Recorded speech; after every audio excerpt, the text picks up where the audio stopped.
grab, and he's going to be sacked.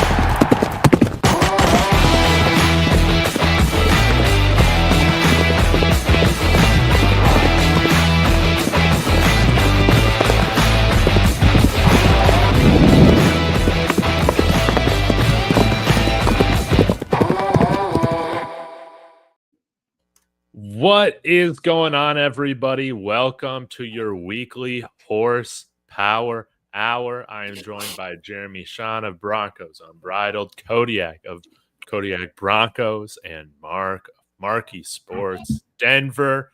Our Broncos obliterated the Dallas Cowboys. It was a beautiful thing to see, guys. 44-24.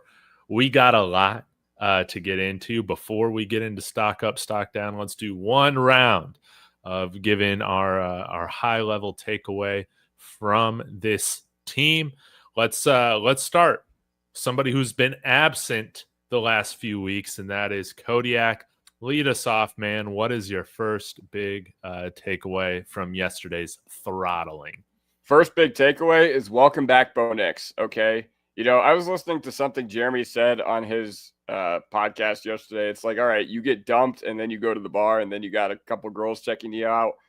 That's how I felt about this Broncos offense, is that even though the Dallas Cowboys clearly an undermanned team, but we took advantage, and the execution is what matters the most. And you know what? It's okay. Sometimes you just got to go to the bar and smash a 2 or a 3 to get over the mental hump of, whatever. So yeah, that's kind of what our Broncos were able to do yesterday. And ultimately, this could be a huge launch pad going forward down the stretch for the rest of the season.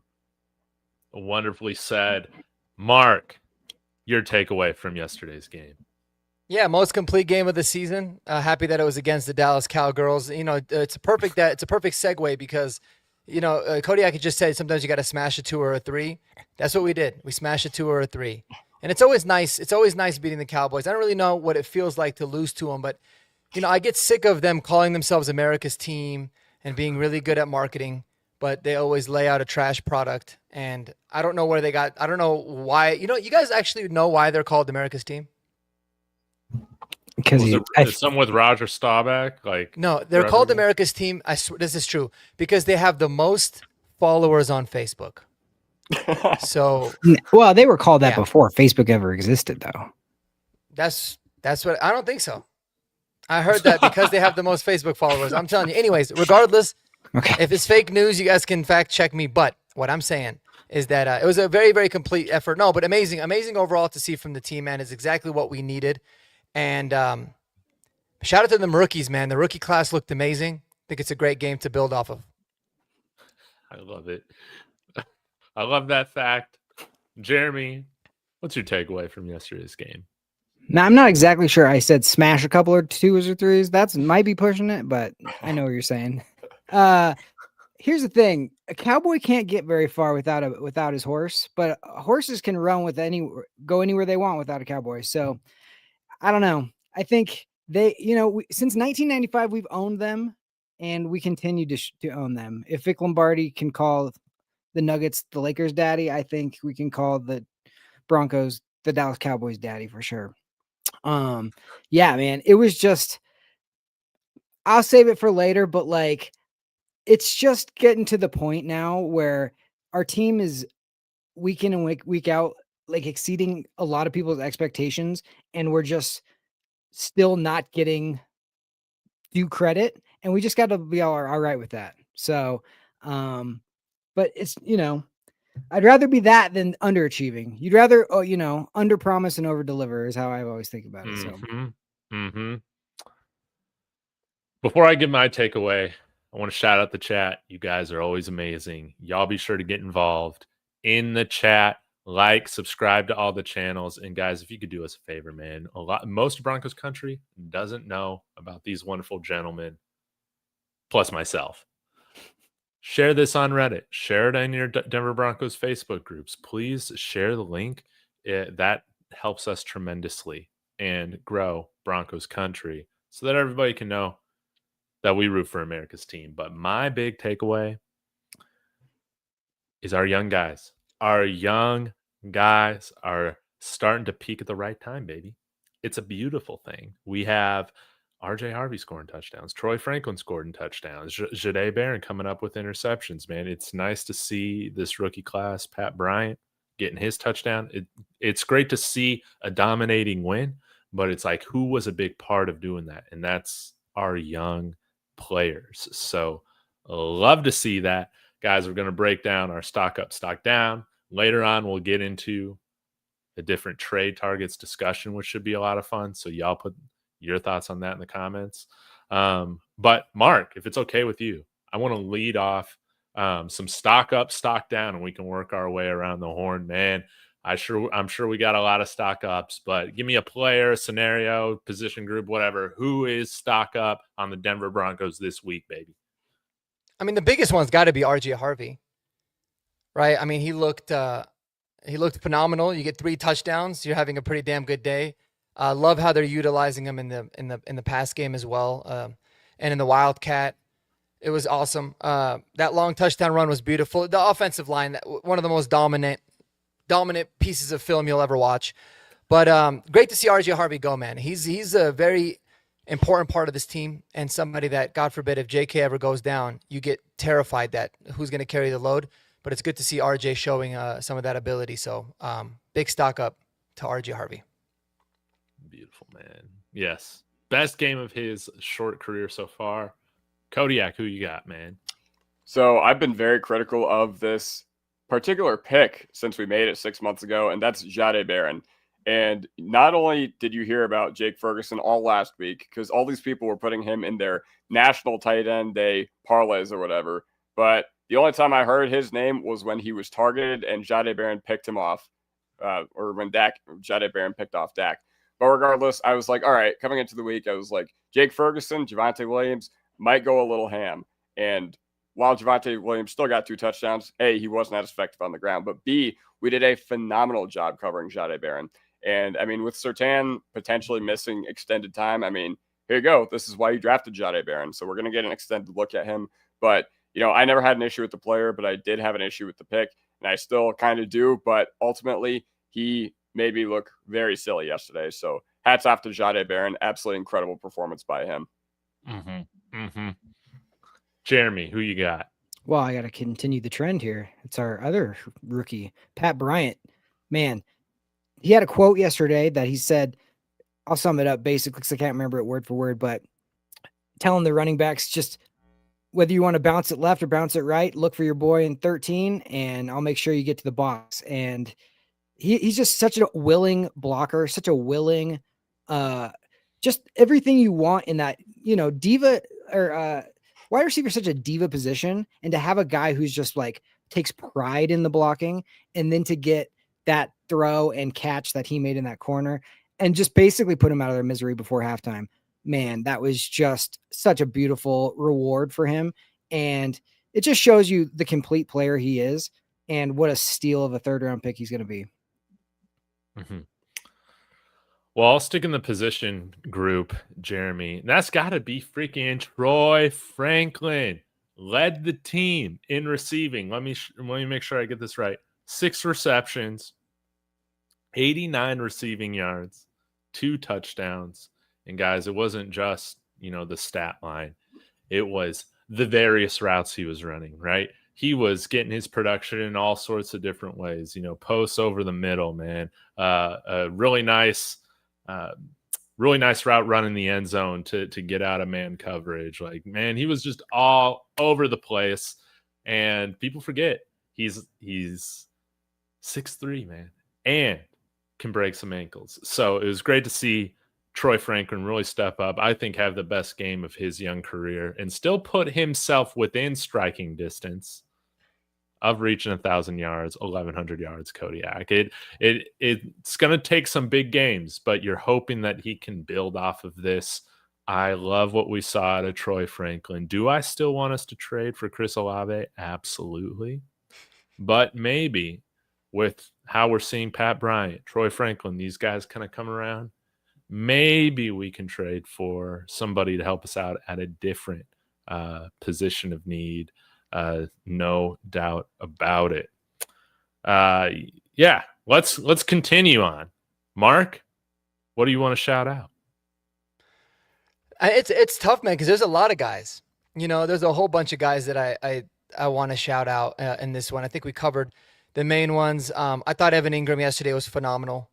Just made big plays. He was really good in the run game, blocking too. Love to see that. But we need to give this guy credit where credit is due. That's 2 games in a row now where Alex Singleton has been balling. All right. Let's not go any way around it. When Alex Singleton is not asked to cover a lot and is just playing the run, he's actually very good. And I thought he played awesome yesterday. I thought he should have played great. He laid the smack down on Jaden Blue, popped the ball out. The refs didn't want to give us the recovery, whatever, no problem. That was ridiculous. That was ridiculous. As clear as day. And you can't challenge that. It's the dumbest rule, or you can, but it's never going to get overturned. So regardless, major props to Alex Singleton. And yeah, I mean, when going back to Jahdae Barron, dude, like, they held Jake Ferguson to 0 catches, 0 yards. And I went back and looked at it, and I counted 7 plays specifically where Jahdae Barron was lined up against Jake Ferguson when he was running a route, and he did not even give Dak Prescott like 1% of hope that the ball was in the throw there. So absolutely blanketed him. It wasn't just him. Brandon Jones did a great job. Some of the linebackers did a good job, but really, really good to see the Rook. Mm-hmm. Mm-hmm. Kodiak, your turn, man. All right. Well, I think one of my favorite plays of the season occurred yesterday. And how often do you see a big man dropping coverage? And how often do you see a guy just rumbling and stumbling on the interception return? Okay. That was absolutely phenomenal. And honestly, of all the guys in the edge room that I thought would be dropped into coverage, Dondre Tillman was flat out the last one.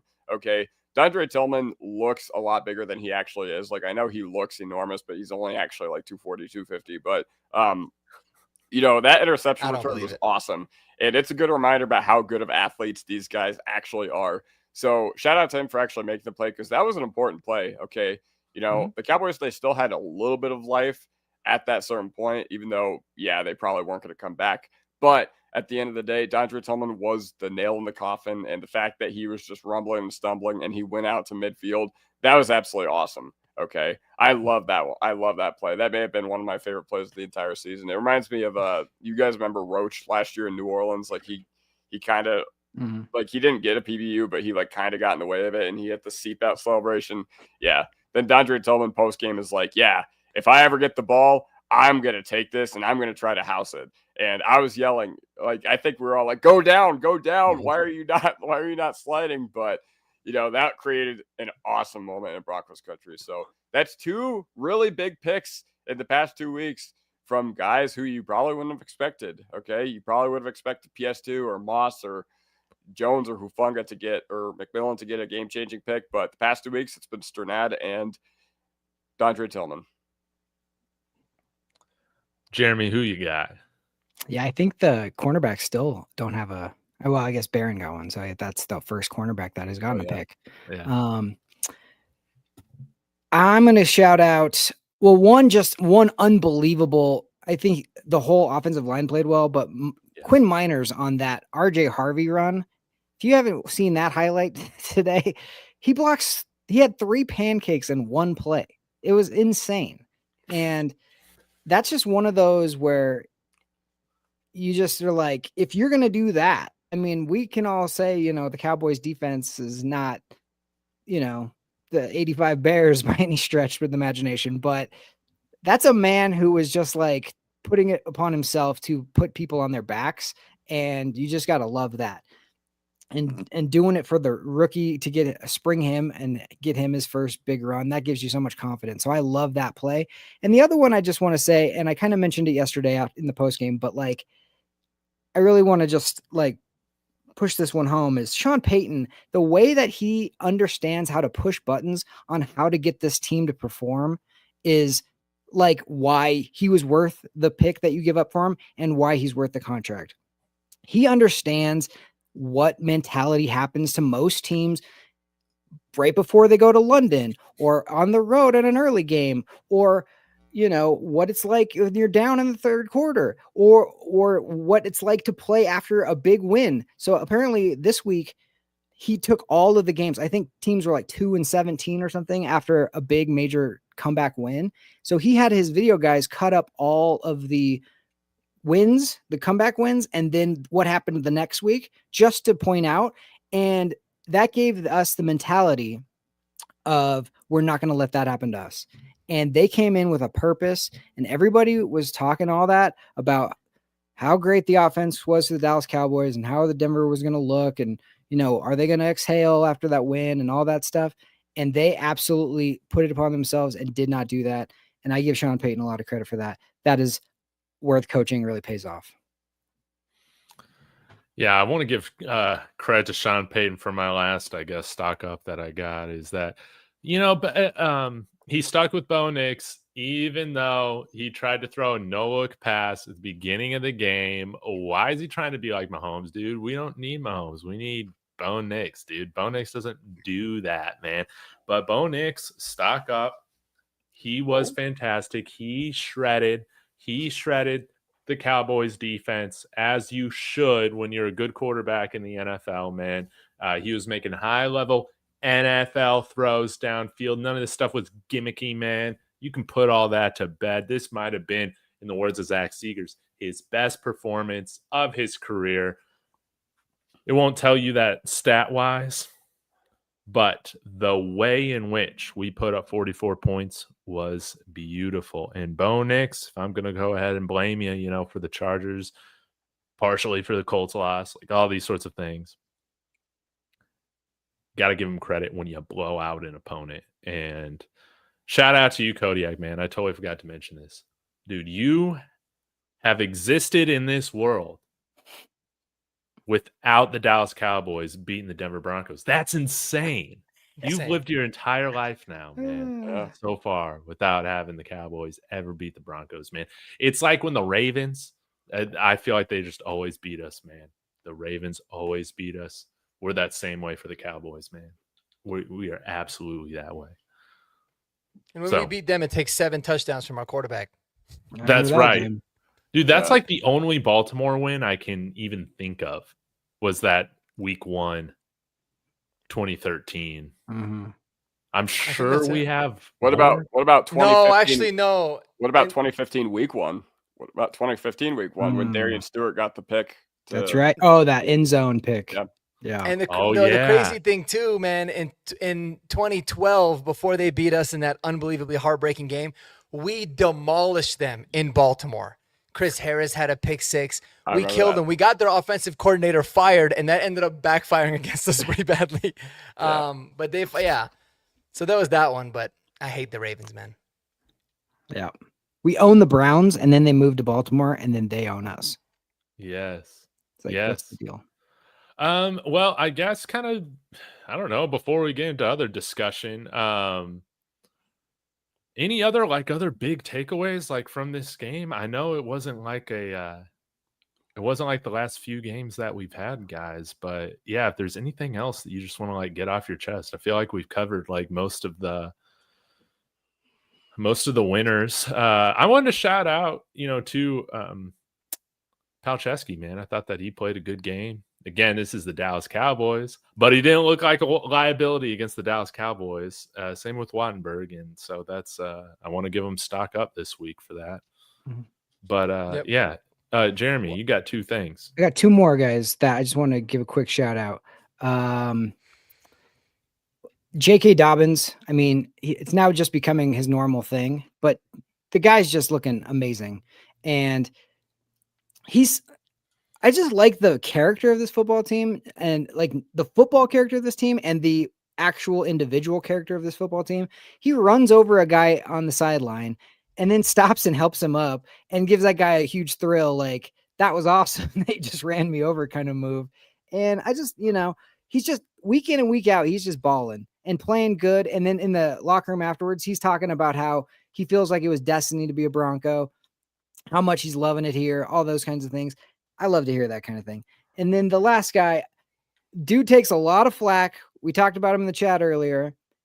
They love to call pass interference on this man, but Patrick Surtain goes out and he just stands on whatever. He's like, I don't care. Throw at me all you want. Nothing's coming easy. Riley Moss. And I don't care what anybody says. People want to hate on him all they want, but that guy, he's got the memory of a goldfish, just like Bo Nix does. And just if I have a bad play, move on to the next, and I'm going to beat you the next one. And honestly, he's going to get tested so much, but he's the perfect complement to somebody like Patrick Surtain on the other side. And now that Patrick Surtain is going to be out a little bit, we're going to see even more.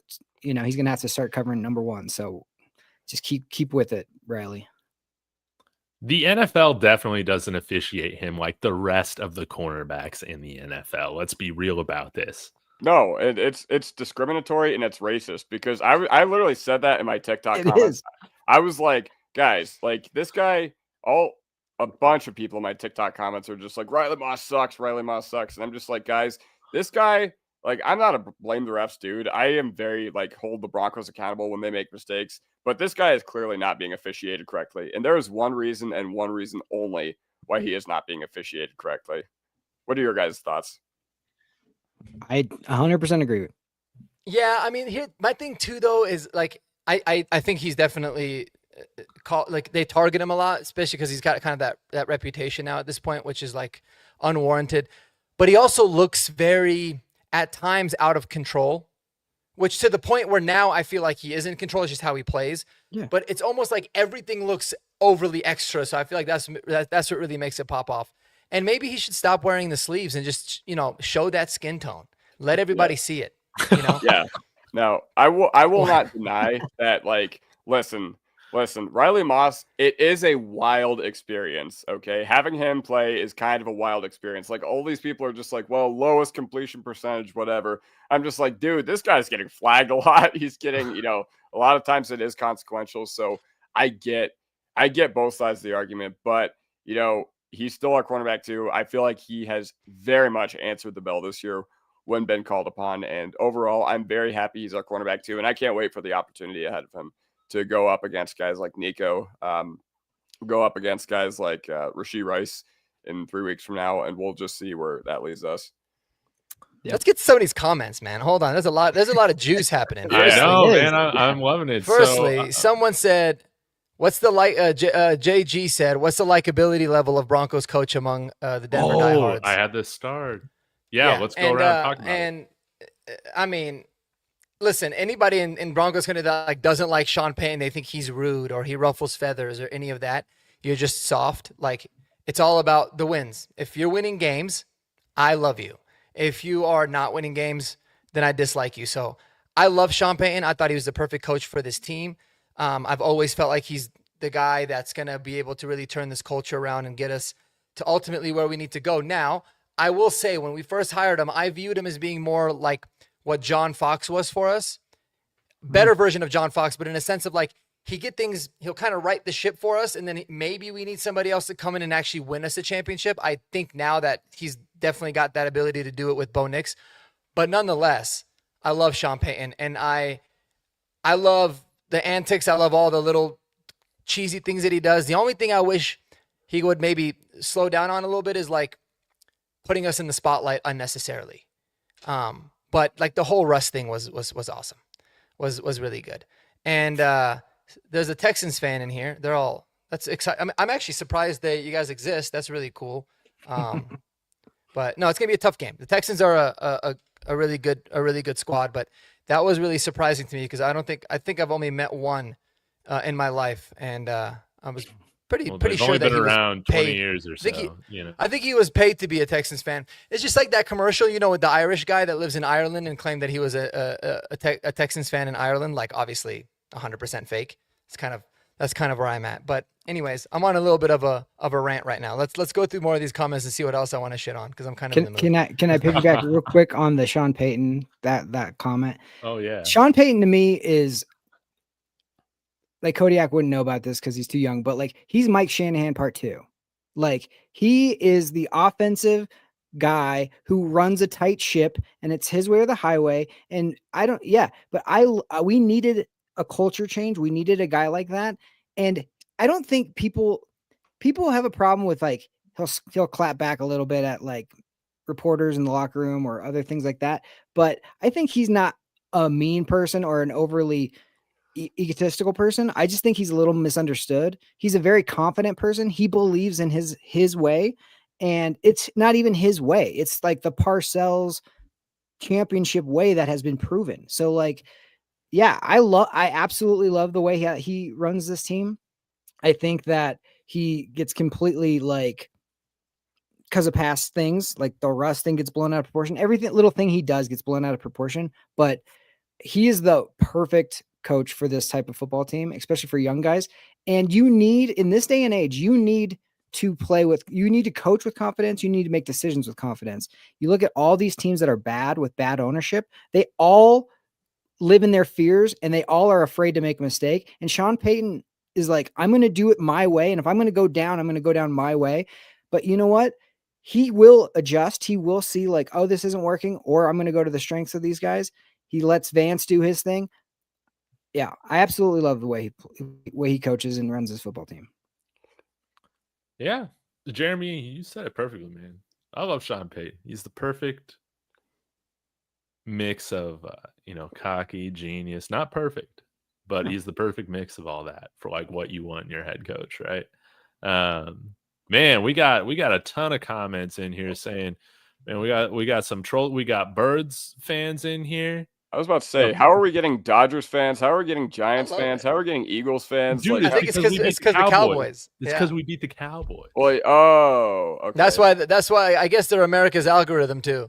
All right. They are. I even joked about it. They are the best marketing team disguised as a football team in the nation. They really do a wonderful job. There's a troll in here. Somebody saying Bo Nix. What was it? He had a name that he should absolutely change. Elch X Postive. Yeah, I don't know. Change your name, but it says Bo Nix is ass. Let's be honest. He's a game manager and won't win the big games. We just call that guys. That's what we call a very lazy comment. It's just an easy out because it's one of those where again, I can't necessarily sit there and prove that you're wrong in a show. So it's just a lazy take. So I'm not going to give it too much. Dude, I'll say this, man. Bo Nix, I love game manager Bo Nix. I think if you know ball, dude, being a game manager is what you want from the quarterback, man. Best game manager ever is Tom Brady. The best game manager. He was the premium game manager. We had Peyton Manning game manager here. When he had an arm, he broke records, and when he still had his brain and not his arm, man, we still won a Super Bowl with him. So yeah, man, like a game manager is what you want. What kind of bad quarterback is a good game manager? Yeah, I never understand it. Well, there were 6 guys drafted last year. Everybody said we were dumb. We got the leftovers. We got 6. Well, guess who's leading all of those rookies in passing yards? Bo Nix. Touchdowns? Bo Nix. And wins? Bo Nix. So if he's ass and he's like a game manager, but he's going to lead all the other rookies that everybody's in love with, fine by me. Yeah. Also, I do want to say one more thing about Sean Payton. Like, Sean Payton might have done the most impressive turnaround in professional sports like I have ever seen a part of my lifetime, because think about how poverty we were when we got drafted. Dude, we were the New York Jets, man. Yeah, we were 4-13. We were 5-12. I forget what we went in the Hackett year. 2022. Then early in 2023, we start 1-5.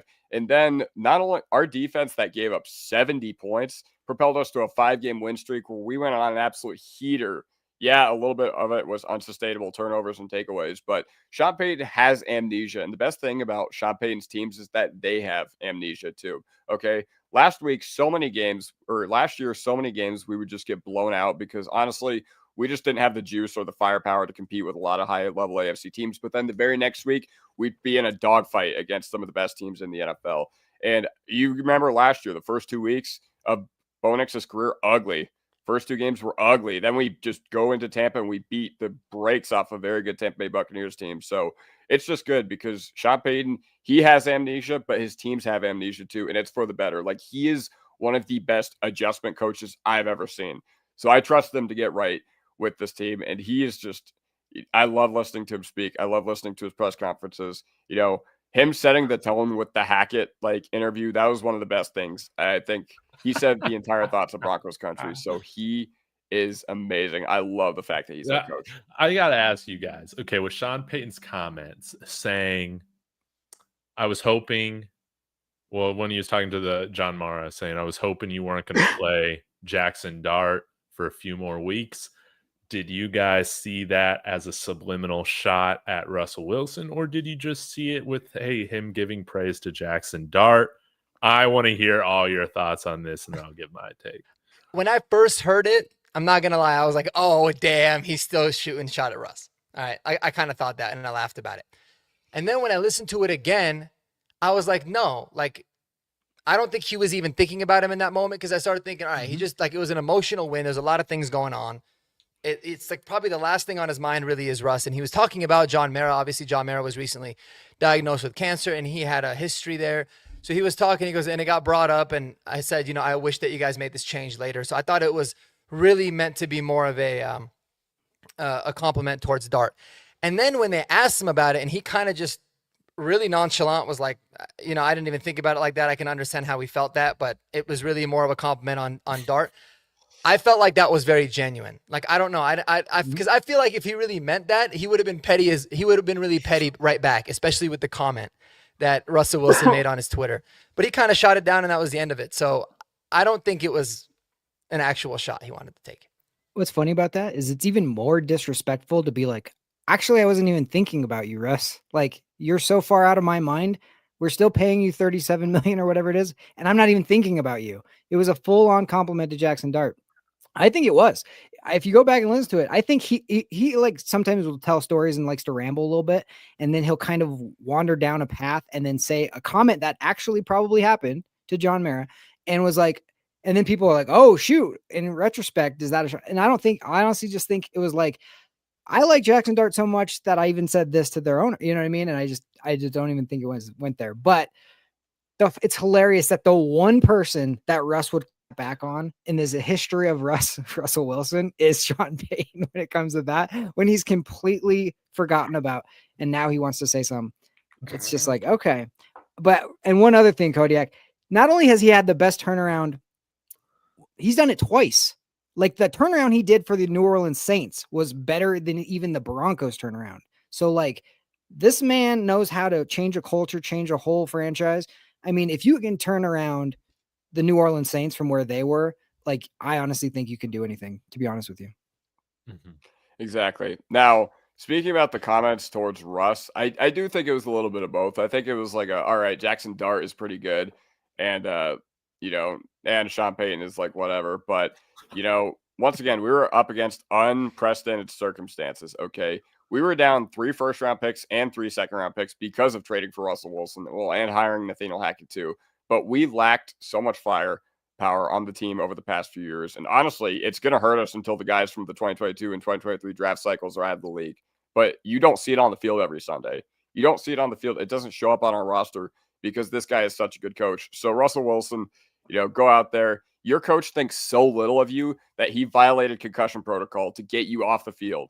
Okay. Your coach thinks so little of you that he went into the blue tent, even when you're not allowed to do so, and he checked on Jackson Dart, and he literally rushed him back in the game because he knows that his job security is tied to Dart, and he knows that had he gone the entire rest of the season with Russ, he would have been fired. Yeah. So not only does Sean Payton think very little of you, but your coach thinks even more little of you. So, yeah, that's all I have to say about that.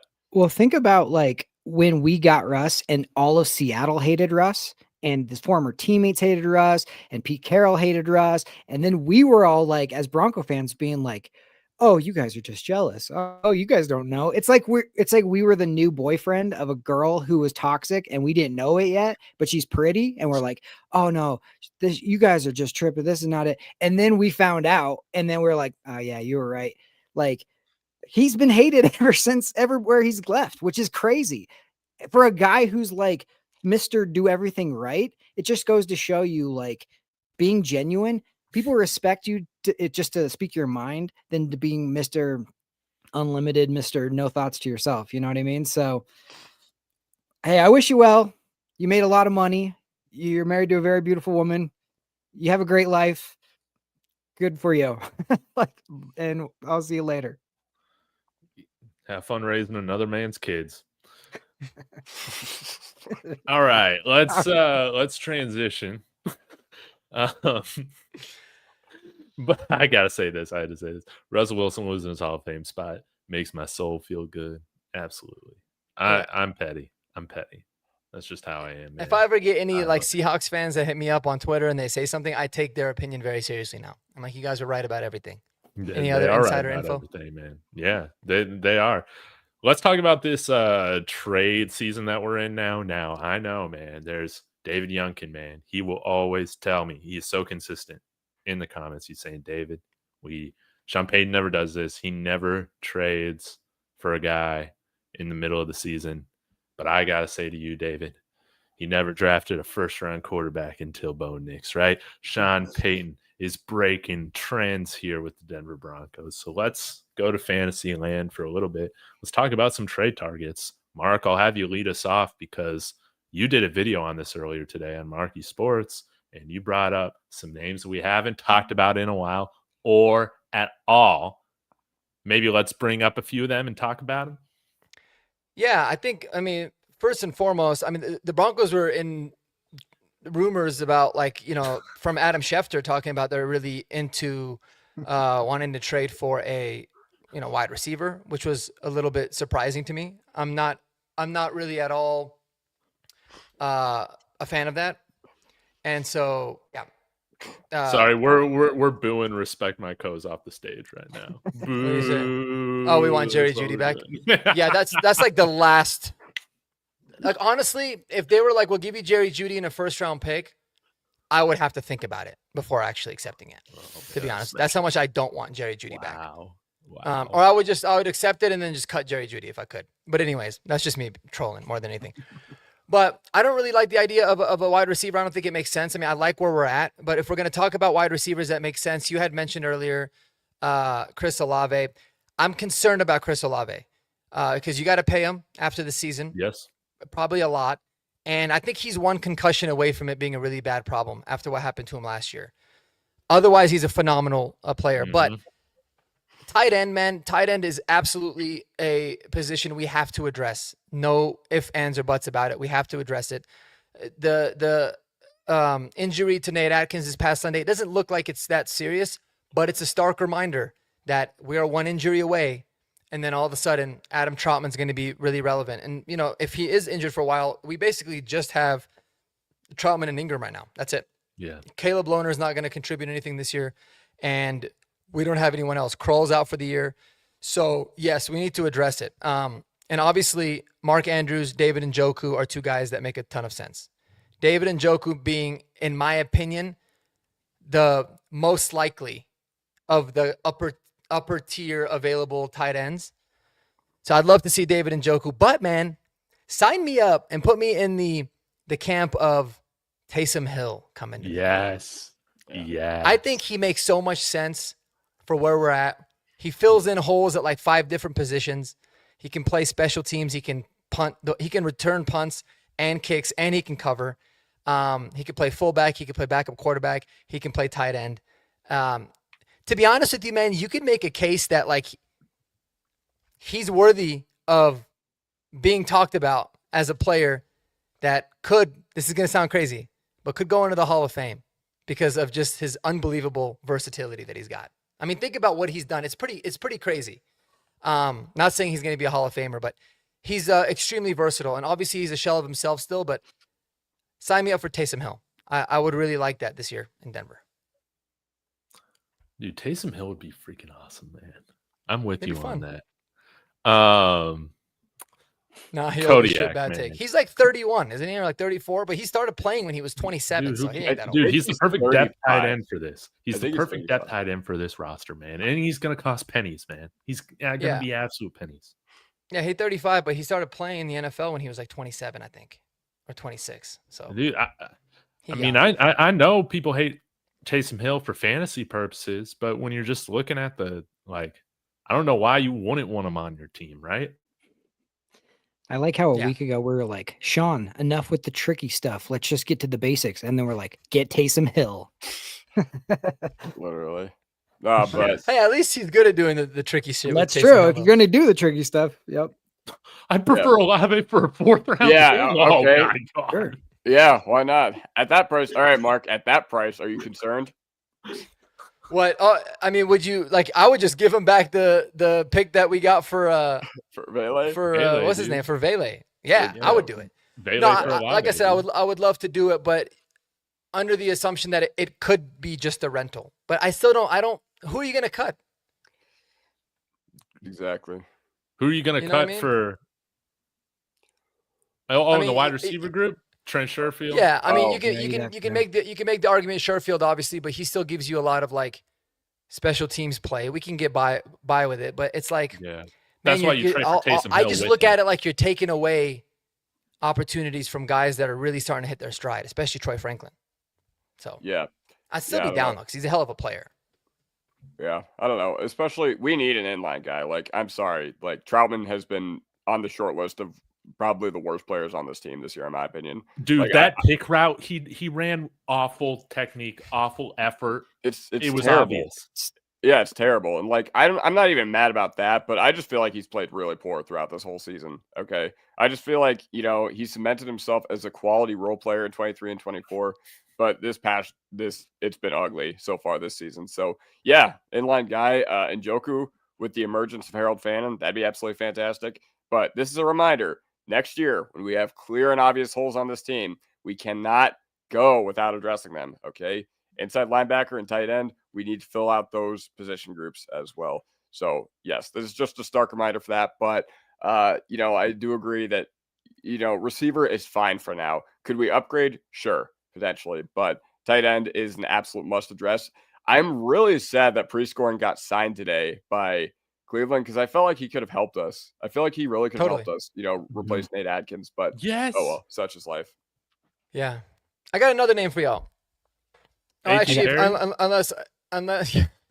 unless Jeremy wanted to say something else or David. I was, the one name I had that I heard that somebody threw out, and if that's even possible, would be amazing, is TJ Hawkinson.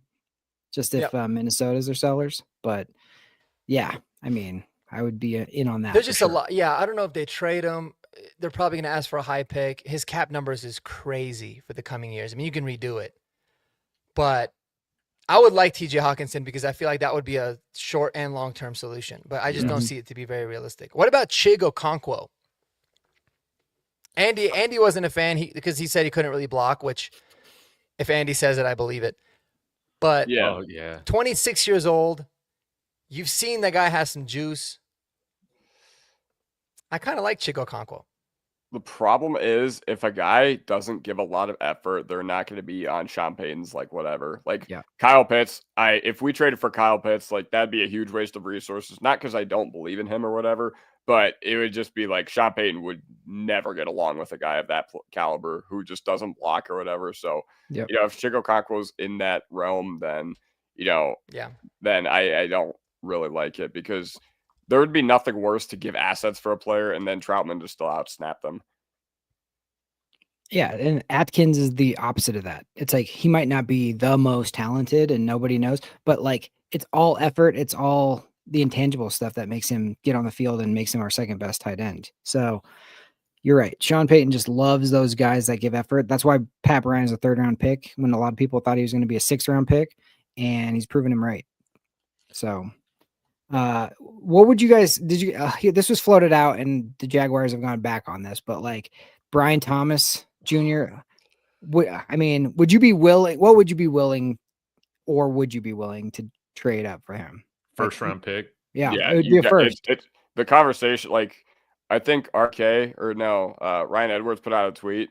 Like I'd maybe give a first. I'm like, dude, that's not getting done without a first and something. Like BTJ, even though he's played really poorly this year, I was gonna say he leads the league, or he leading the league in drops or whatever. He has not had a good year, but a lot of it is because the Jaguars' passing scheme is a total mess right now. But yeah, you're not getting that done without he had one of the best ends to a rookie wide receiver season ever. So they're obviously high on him. They took him 20th overall the year before, and they're not just going to give up on a guy who had a historic rookie season that quickly. So I'm willing to do it. I would 1000% give a first and a third, but and even then, I don't think that's enough. But we'll see. Dude, this guy's on a rookie deal for how many more years? Oh, 3. Dude, He could be amazing here. And people are Oh, saying, yeah. well, the drops. We don't need anybody who drops the ball more. Well, I'll tell you what. Over one of these guys right now that we got on the team that drops the ball, I would rather at least have the guy be elite too, if he's going to drop the ball. Because then if you're elite when you're catching the ball, at least you're making bigger plays. But he could be like DT, man. He could be Yeah. amazing out here. 6'4". I would love it, man. And But in 3 years, when you have to pay him the big bucks, that's yes, Cortland's son. 3 years older, so you can move that money over there. Yeah, it would be perfect. But honestly, though, we talked about this, Kodiak. We probably should spend our top picks on the trenches. Yeah. It's probably where they need to go. Oh, sweet. Blue Jays just scored. I'm not even following baseball much, but yeah, what if they elevate A.T. Perry? I know this isn't a serious one, but I'm going to treat it like a serious one. This should have happened week 1, man. We would be undefeated with A.T. Perry on this roster right now, man. I'll tell you right now, he's a sleeping giant. And we got Trent Sherfield elevated above him, man. Come on. Yeah. Yeah. Now, what about Dondrea Tillman, man, taking some tight end reps? You saw that return that he had? Dude, soft hand. He got a little wiggle. He said he played 6'3", tight end. 250. Yeah, he said he used to play tight end, so it makes sense. He's got way more juice than Troutman. Way more. That's no doubt about that. Juice. Yeah, and then other guys that I mentioned were like kind of lower no-name guys, but that would kind of fit the mold. One of them is Jeremy Ruckert. I think Eli Betts could tell us a little bit about him being on the Jets. He's strictly a blocking tight end, but a very, very good one. And he's still very young. But one of the better run blocking tight ends in the NFL per PFF. So I was kind of looking at that, but I think that's the thing that makes the most sense. Kind of, there's Chris Manhertz, right? We had him. The Giants are probably having a fire sale. You could have him basically for free, potentially. He could be someone that would make sense. It's not going to make anybody excited. But I think if they're going to make a trade, it's going to be something along those lines of like a back end of the roster guy or sign some guys off the practice squad. Gage from Broncos Syndicate had a really good tweet today too, kind of talking about some potential guys on practice squads that we can look to swoop. So we'll see. I think we'll make a move, some sort of a move, at least a corresponding move when it pertains to PS2 in the coming days. So we'll see. Yeah, I think he had Luke Lachey on there. But if Giants are having yeah, go ahead. I was going to say, bro, I'm not giving sun chips. I love sun chips. I ain't giving you no sun chips for Ruckert, but you can have another chip if you want. Dude, tomato sun chips. I think tomato sun chips are more valuable than Jeremy Ruckert. Man, what does that make our tight end room right now? Oh, shit. Honestly, bro, if the Jets are saying that, though, that means they're definitely wrong. Have you seen what the Jets do? They make every poor decision. So they just win, that actually makes me really happy. I feel like Jeremy Ruckert will come here and ball out. Dude, Eli, I hope you felt great after the Jets getting that win for Nick Mangold, man. Mark, did you watch that Jets game? No. No, I didn't catch the end of it. I had a soccer game. Oh, it's okay. All right. Sorry for getting us off track. But okay, if I had to like rank these guys like in a vacuum, I'll go after Mark Andrews first. If you can get him, that's fantastic. If you can't get him, you get Taysom Hill. If you can't get him, you go and get Jeremy Ruckert. If you can't get him, well, actually, I'll put him ahead. Cole Kmet, dude. I feel like this guy should be available for the Bears. The problem is that Colston Loveland is getting penalties like crazy. So I feel like Ben Johnson starting to lose trust in him, dude. False starts, holds, legal procedures, all these things, dude. Colston Loveland, a Michigan guy, having problems with the pre-snap penalties. But if he could get that together here before the trade deadline, that would be great because I'm sure Chicago wants to move off of him. Well, give a first for Colston Loveland. I don't know why they want to move away from him, though. He's just all he's done is do well. Yeah, he's always been. Yeah, I like agree. Colton, dude. But yeah, when you draft at number 10 overall, a tight end, yeah, the expectations change, man. But Njoku would be amazing. Yeah, Njoku. No doubt about it. Somebody floated out Daniel Bellinger from the Giants if they have a fire sale as well. He had some nice catches on us. He burned He's us. a really good blocker, too. Man. Mm-hmm. And then there was one other. Even with the Dallas Cowboys Schoonmaker, I like that guy.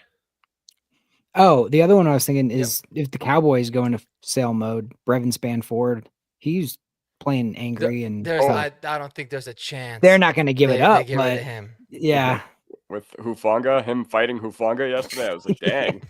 I know. I like both of their attitudes. Yeah, I like the intensity, especially for knowing that you're going to get destroyed and still like. hard. He's like a second-year guy. I remember they were talking about him at the Senior Bowl. I think it was last year. He came out of Minnesota, and they were saying that he even had like a lot of receiving chops. But apparently, he's like the best blocking tight end, like literally ranked as the best blocking tight end as well. So those guys don't just become available, especially when they're young and cheap. But he would be awesome. Brevin Spanford would be awesome. We had our chance, guys. We decided to go with a kicker and a basketball player. We had our chance. There's so many guys we could have gotten. The kicker, the punter is or a playing punter. well. He's playing. I don't care. I don't care. He's our starting punter, dude. I don't care how good he is. Punter. He's a punter. It doesn't matter. He's carried us these first 7 games up until this week. He was punting a lot. Bro, there's a lot of guys you can find that could punt. Dude, a little bit worse. Damian Martinez is still available right now. I don't even think he's on a practice squad right now. Audric Estime is available. Oh, yeah. Wait, Loner? Oh, yeah, Loner. I forgot. Loner is not even on the team right now. He's the practice squad guy, yeah. Oh, I thought you were going to say Albert Okwuegbunam. Yeah, I'm sure he's Okwuegbunam, I mean, we're not going to go back down those kind of players. But, like I said, I mean, we had our shot to address the tight end position from Arondé Gatson all the way through. And we're just we look for a particular type of tight end, which is fine. Luke Lachey is actually a name that Gage brought up. So Luke Lachey was drafted this year. I think if I remember, he was a pretty decent blocker at Iowa. But the cool thing is he's on the Texans practice squad. So if you signed him, it's kind of a win-win because he could be depth. Plus, we're playing Houston this week. Dude, I love Luke Lachey, man. I was a big fan of him in the draft. Yeah. Nick Lachey's brother, So. Dude, how about the fail of a season Love is Blind Denver was? Let's talk about Dude. But yeah, I think that there's a lot of options. We'll see. The Broncos could maybe make a move for a cornerback too. Now with the PS2 injury, we gotta have a depth guy somewhere. So I would imagine we elevate Jaden Robinson, right, from the practice squad. Like that would make sense. I know Andy thinks he goes on IR. I think he probably does, but to your point, Mark, like if this isn't as serious, maybe as some of the speculation is, like I think you could just use 3 elevations on Jaden Robinson. Yeah. And but and bro, then just George Pat Payton. back after the bye. George Payton was salivating. He's salivating, like looking at the trade market for corners. He loves cornerbacks, dude. Nobody loves cornerbacks. We really are going to trade for a corner instead. Nobody loves corners more than George Payton. I mean, we kept bringing on corners on our practice squad or like, at the back end of the roster for training camp all off season. It was like, we're trying this new corner. This other corner came from the XFL or whatever. Constantly. Like we had like no depth at tight end and inside linebacker. He's like, I don't give a shit. We're going with corner. He loves corners, dude. And so that wouldn't surprise me. I'm just trying to go based off of like what I think these guys would do. Damari Mathis back? Little Toast? Bring back Little Toast? No, that's right. Yeah, that's right. That's right. He did. That's right. He's got a rap career anyways. Yeah. I'm down, bro. Once he releases his mixtape, he'll be free and clear. He'll be in a good headspace. All right. Before we get to Jeremy's rant here in our final segment, Maiko, fan tuning in from Boston. That's what's up. Wondering how's Barron coming along? Mark, I think you gave a great assessment of it earlier in the show, but why don't you just summarize it real quick? How impressed were you with Jahdae Barron and his play yesterday? Yeah, I mean, I've honestly been impressed with him all year. He's just gotten really limited work, but really sticky coverage yesterday on Jake Ferguson. It was cool that it seemed like his particular role was to guard the tight end, which I liked. But I think Jahdae Barron is just a really good player, man. I think he's amazing in the run game. The fact that he could play inside and outside is awesome. And as much as I love Chris Abrams-Drain, a big part of me wants to see Jahdae get the start. I don't think he will, but I really want to see what he can do because I just feel like so confident in the type of player that he is and the prospect that he was. I think that there's a lot more upside there. But I think so far he's been really good. He just hasn't been playing that much. And that's right. Damari Mathis did tear his ACL. But yeah, I love Jahdae Barron, and I think, I hope he plays a lot more, and I hope he plays very well, because I think it'll really help justify the pick that sometimes you got to take best player available for situations like this. All right, Jeremy. All right. Well, my rant's going to be short, so we can squeeze in some giddy up, hold your horses really quick. I totally blanked on that. I'm sorry. Yeah, no, you're good. I got 3 questions. Start with you, David. Giddy up, offense is legit, or hold your horses, the Cowboy D is really that bad? Man, I gotta giddy up on this one. Dude. What's been stopping this offense? It's been ourselves. Now the Cowboys, they're a get right game for every NFL offense that they face. I'm not gonna disagree with that. But this offense has had the parts, they've had the keys, they've had all the pieces. They just need to put them together, put the right keys in the right locks, so to speak. They did that. We don't have to run a Tim Tebow offense.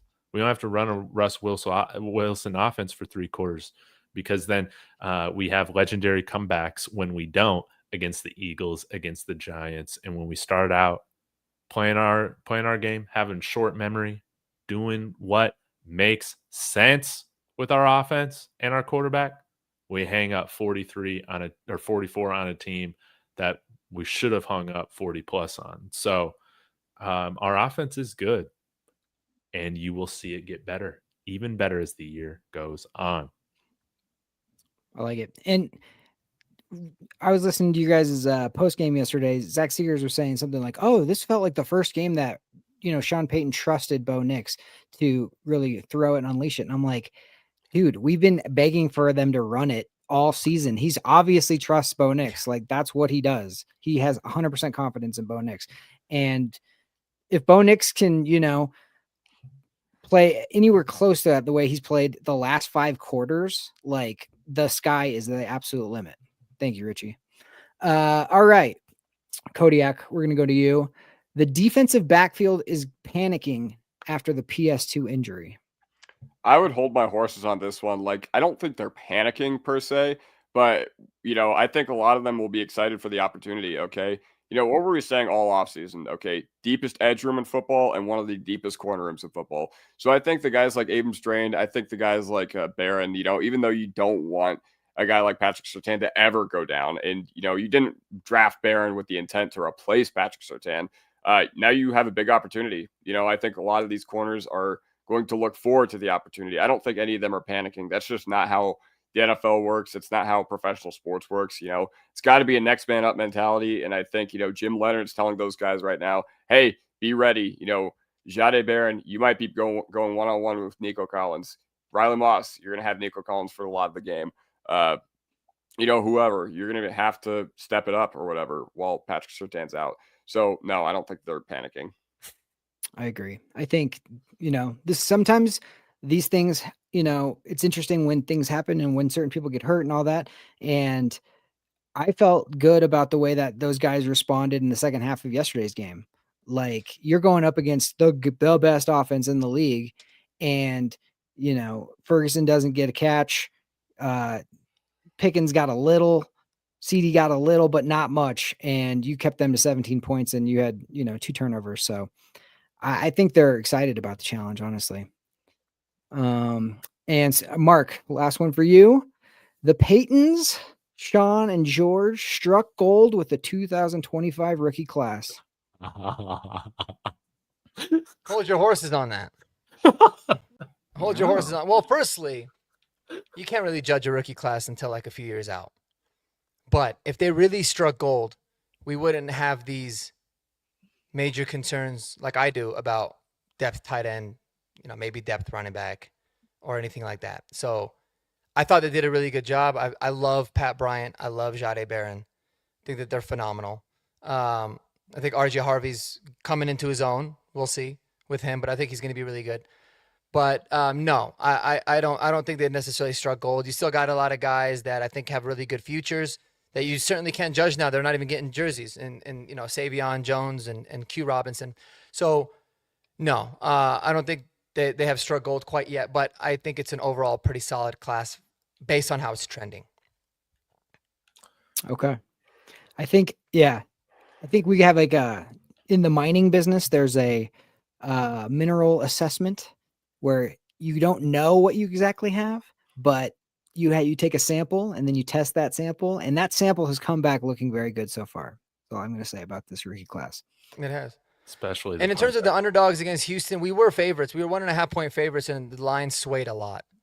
A lot of Denver money.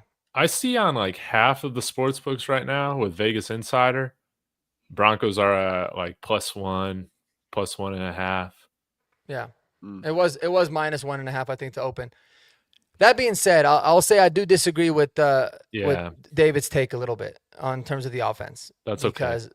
I think it's a buttery offense. You look at the Cowboys. Just go look at the Cowboys' opponents and how much their opponents scored, and who their opponents were. Right, everybody scored a lot of points on them. It's not to take anything away, but this week is going to be a real test. The Texans, like it or not, the Texans have the best defense in the NFL. They do, and so this is going to be a real test for the Broncos, for Bo Nix. How do you respond when your run game is not going? How do you respond when you have to, you're going to have sticky coverage and you have tight windows and you're going to have a lot more pressure coming at you this week? That's why this is going to be a really big test game for where this Broncos offense is. It's awesome that we had a really good game because it brings us some momentum, but a completely different opponent in every way. Even though we're in the same state, I'm excited to see this game against Houston. I think it's going to be tough, though, man. Very much. Yeah, they're giving up 13 points a game or something like that. Offhand, the 49ers are inevitable, and they beat them pretty good yesterday. So it's going to be a fun game, man. I cannot wait and see how these young corners go up against a very good young wide receiver group in Houston as well. So, all right, Jeremy, I cannot wait. You said you got to get something off your chest. It's a message for Broncos country, not Raider Nation, not whatever the Chief Kingdom is, whatever. It's for Broncos country. So give it to us, man. Well, it's an open forum for everybody, but specifically to the fans and the people in Broncos country. I'm so tired of the fact that every Friday going into a big game, whether it's Philadelphia, whether it's the Giants, and then now whether it was the Cowboys, the theme of the show is one thing, and then we respond and come out with the win, and they make an excuse. We put it on the Philadelphia Eagles in the clutch, and then all of a sudden it's what's wrong with the Philadelphia Eagles defense? Not, oh, good job, Broncos. It's what's wrong with Philadelphia. Same with the Giants. Giants collapse? Nope. It's not a Broncos win. It's a Giants collapse. Cowboys, look how great their offense is. Is Bo Nix going to be able to hang with them? Oh, well, we put up 44 points, absolutely drag them. And it's like, oh, they're so pathetic. The Dallas defense sucks. So here's my whole point is Sean Payton, Bo Nix, and the Denver Broncos, we have a Flowers allergy, and that's a good thing. By what I mean is they're not going to give us Flowers. And you know what? I don't want them at this point. I don't need Skip and all these people coming in and saying Nick Wright is never going to ever. I don't care if we win back-to-back Super Bowls. He's never going to admit Bo Nix is awesome. He's never going to do that. So we got to just quit with the, oh, when's this going to happen? Was he going to say it this week? Screw him. Screw him. If the girl's not interested in you, you move on. You don't keep, maybe this week. And it's just, I understand we all want validation. We all want to be the team where we had Peyton Manning, we had John Elway, and we were like everybody's favorite for a little bit there. But you know what? It's so much better to be the Strokes than it is to be Coldplay, because it's easy to do that. It's easy to be the guy the team that everybody loves, but it's so much better to be like, no, if you know, and that's who the Denver Broncos are. And we got to love that. That's beautiful, man. Well said. Let's go get this win. They'll just be talking about how bad the Texans are. Yeah. That's just how it is. Yeah, Cody, what were you gonna say? Yeah, man. Like, I don't know. once again, I think we're just one of those teams that we do better once we're out of the national spotlight. So you remember the entire Super Bowl 50 year? I remember being 14 years old. I remember being a freshman. I remember reading Bleacher Report in the first period of every class. And I remember seeing every time they would predict the Broncos to lose. Oh, the Steelers are going to beat us, even though they had like no one that week. Oh, the Patriots are going to beat us. I remember I saw like some guy predict like 28-13 or whatever. And then everybody being like, Carolina's going to beat us. No. If you know how we do things around here in Broncos country, you know that we got the faith in our players to take care of it on the field. And that's 14-point dogs versus the Packers in Super Bowl 32. That's right. Yeah. Won the game. So. 14 point. Dude, actually, so sometimes when I stay up late, might pop a gummy or whatever. You know what I've been watching right now? The divisional AFC game against the Chiefs in '97, man. At Good game. man. That's been a fun one to go through. So then after that, got the Steelers and then the Super Bowl. So I should make it through this month, I think. Don't skip out on that Jaguar game too. That was a fun one because that was the revenge of '96 game that led to the Chiefs game. I was working at a shoe store and I had to work on Sundays like a freaking idiot. And luckily the shoe store had a huge screen TV. So I got to watch that whole Chiefs game because there was nobody in there. And I remember coming down to that last play where we tipped the ball away, and the manager of this whole store, he had wadded up a piece of paper because he was so nervous, and he threw it at the screen like in celebration. And I just was like, why am I working on the Broncos divisional game? It was insane, but man, that was your epiphany moment. Like, I'm never working a Sunday again, ever. After that, I never. Yeah, exactly. Yeah, you're never. right. Never, man. Yeah, we need a tight end like Shannon Sharp here, but I'm glad we got Evan Ingram. Best we one. could even use Dwayne Carswell, to be honest with you, dude. Right? Byron Chamberlain. Watching this Broncos offense in '97, it's been interesting, like hearing the commentary because they're like Mike Shanahan, offensive genius. He's innovating how offense is being played now in the NFL, and now half the league runs his offense, or it's more than half the league probably, and still not a Hall of Famer. Put that man in the Hall, man. It's unbelievable. Yep. I know. It's gotta wait. Did they already vote for this year yet? He's made it through. Yeah. So we'll see if he ends up actually making it, but it's looking promising. I think that there's no way that they can pass on him again. That'd be crazy. No way. All right, guys, we're gonna shut this thing down. Chiefs blow out the Commanders. Freaking Commanders, do they suck? Guys, quickly, Mark, Kodiak, anything going on your channels this week? Y'all, please go subscribe to everybody, including Jeremy. I think you got it streaming on your channel too. I do. So go subscribe. But yeah, Mark, what you got going on this week? I think I'm going to get back into doing some film reviews. There was so many different plays that I really wanted to break down from this last week's game. Maybe maybe they'll demonetize the videos or whatever, but it's all good. I enjoy doing them. But definitely going to deep dive into the Texans like we always do, looking for a Texans insider that's willing to get on the channel to talk about it. But yeah, going to talk about this Texans game. A lot riding on it, a lot more than I think people think. It's going to be a very, very difficult challenge. I think it's going to be the hardest game we have played yet to date. But yeah, that's pretty much what the rest of the week's going to look like before Sunday. Kodiak? Well, if you guys know me, most of my stuff is on TikTok now at Kodiak Broncos. I think I'm at almost 1,500 on TikTok, which has well surpassed my YouTube count. So if you guys want to join the discussion, like I'm going to update you guys once we find out officially what Surtain's injury is, go over there. But also in my post-game recap yesterday, if you want to join the Riley Moss discourse that happens between our TikTok fan base, whether you think he sucks, whether you think he's great, hop on over there. Give me a follow at Kodiak Broncos. And yes, while you're there, two guys are listed in my bio as well. It's David, it's Mark. So go check them out too. Thank you. Richie's asking Mark, where'd you get the cowboy hat? The Broncos Cowboys hat. Well, I just got it from, it was Jeremy told me about the store Rally House, the one in Castle Rock. They have them everywhere, so you can get them. They have some ones that had like glitter on them, so you can get them for your ladies too. But I felt like it was fitting. I wanted something to wear for the show. And the fact that we beat the Cowboys, I thought it was only fitting to buy a Cowboy hat. So that's why I did it. Looks way better than a cowboy hat. Jeremy, any other stuff going on your channel? No, not really. I actually went in and saw Kodiak this week at his his business place. Yeah. I surprised him. I didn't. Good? What's that? Yeah. He wasn't my waiter, but yeah. But like I surprised him. I walked in and he was very like, "Oh, hey, how you guys doing? Nice, thanks for." And then he was like double taken, like, "No way." So, yeah. I didn't realize Jeremy was 6'6". Like I met Mark, and I didn't know Mark was like as tall as he was either. But Jeremy's 6'6". I'm not tall.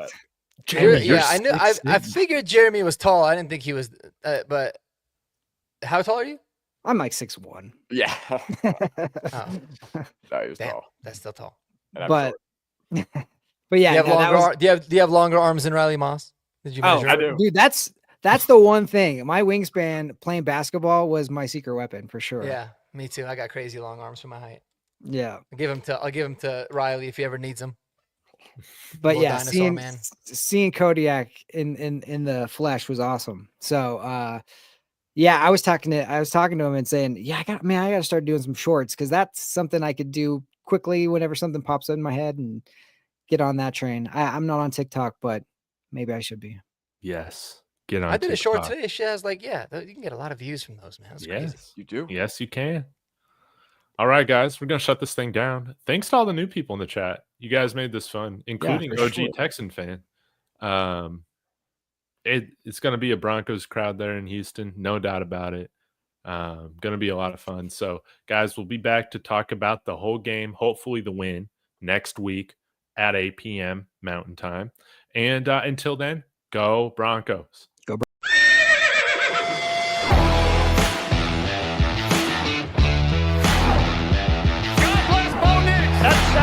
He's grabbed and he's going to be sacked.